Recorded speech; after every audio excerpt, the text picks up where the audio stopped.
mapagpalang araw sa inyong lahat. Nandito na naman ang ating ka-road trip, isang reaction video. Senator De La Rosa sa Socorro Bayanihan, somebody is controlling from behind. Ayan, sabi ni Senator, hindi kumbinsido si Senator Bato de la Rosa na si Jay Rense, ayan, Hilario o alias Senyor Aguila, ang tunay na namumuno ng Socorro Bayanihan Services Incorporation.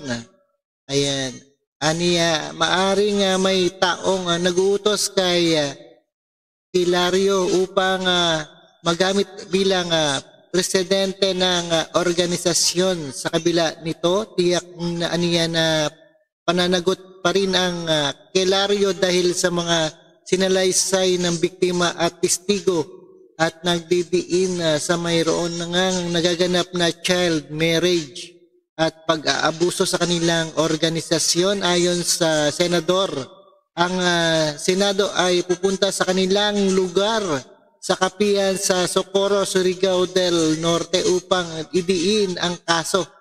At dahil mahal ang flight at sila Bato na lang ang pupunta, Senator Bato. Ayan, sa Surigao del Norte. At panoorin po natin itong buong detalye dito sa ating panayam kay Senator Bato de la Rosa. At no other further ado, let's get it on.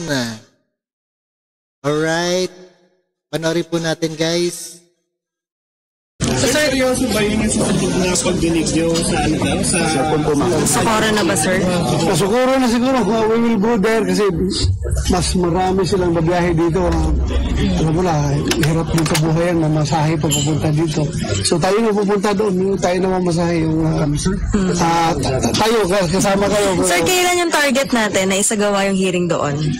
During the break, itong break to, baka next week or basta mag-usap lang kami ni Senator Risa at yung ibang member ng committee. So, so far, sir, ano yung basa dito sa nangyaring hearing ngayon?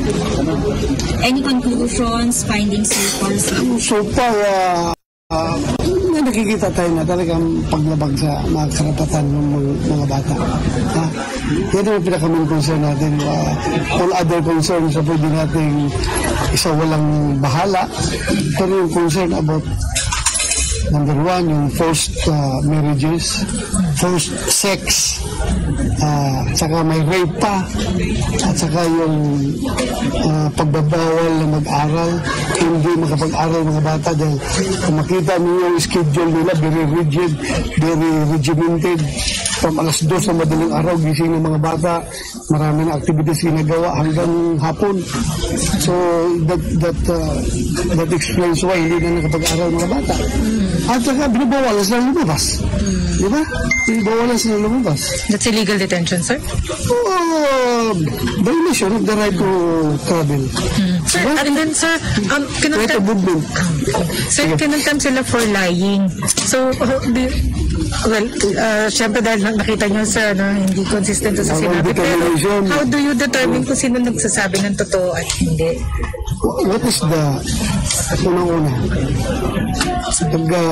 If you evaluate everything, ano ang rason sa mga bata na minor de edad na magpumukok ng allegations na gano'n, na ikasisira nila as a female, as babae, na inaamin nila yung ginagawa na gano'n.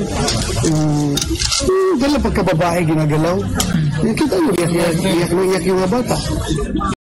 Ano yung motivation nila? Anong motive nila na gagawin yun? So, but yung management ng SBSI, they have all the reasons to make alibis. Sa kanila nakatuon lahat ng allegation. Mas credible, sir, yung mga bata. Ako mas naniniwala ko sa mga bata. Hindi gagawa ang mga bata ng ganun kung hindi totoo. Hindi magsinungaling mga bata. At saka yun na lang yung bravery nila na aminin in open na hearing na malalaman ng buong mundo na sila ay pinos na kasal. yung kanilang tinor sila na mag-sex. Ay, hindi basta-basta yan na allegation. It will take siguro it will take all the courage in the world na sabihin mo yan kung ikaw ay nagsisinungaling. Sir, before the end of the hearing, it seems like you were not convinced na itong si J. Renz Calario yung talagang nagli-lead, no? At sinasabi niyo masyado pa siyang bata para i-assign sa kanya itong leadership ng SBSI. Initial assessment ko lang yun na ganun. Alam ko nagdrama-drama siya, di ba? Pero sa nakita ko, mukhang somebody is controlling from behind. Kung sino itong somebody na ito, or maybe somebodies are controlling from behind.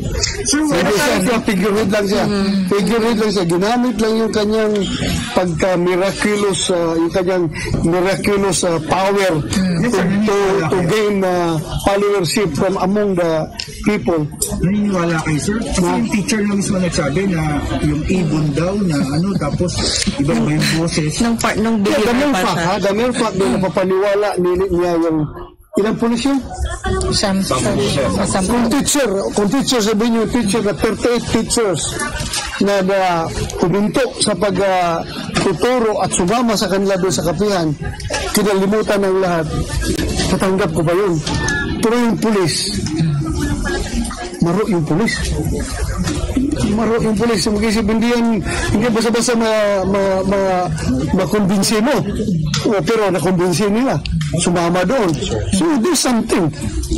Baka nga siguro may power na itong tao na ito. Hindi na lang niya na wala siyang power, pero baka meron talaga kasi nakumbinsi nila. Pero kung ano man, sir, sabi nyo nga parang someone's controlling him. Pero even if someone's controlling him, hindi siya minor, sir, di ba? Hindi siya minor. In-exploit lang yung kanyang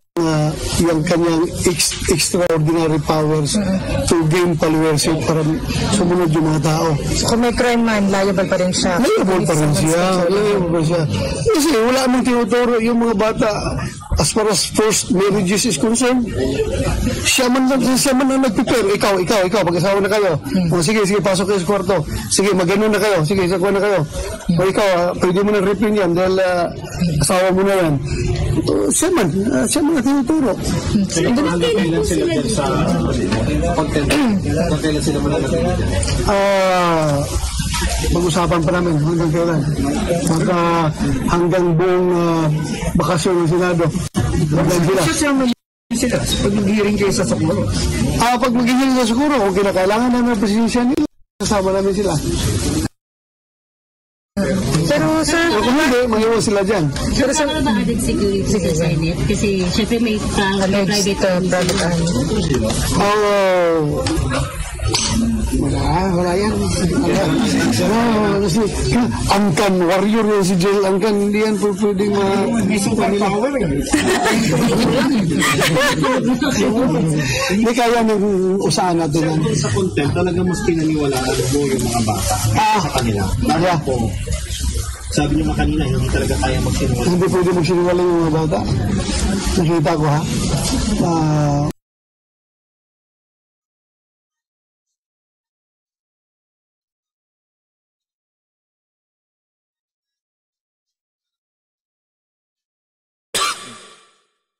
Alright guys, napakinggan po natin itong si Bato de la Rosa sa Socorro Bayanihan, somebody is controlling behind. At maraming salamat sa inyong lahat and peace out.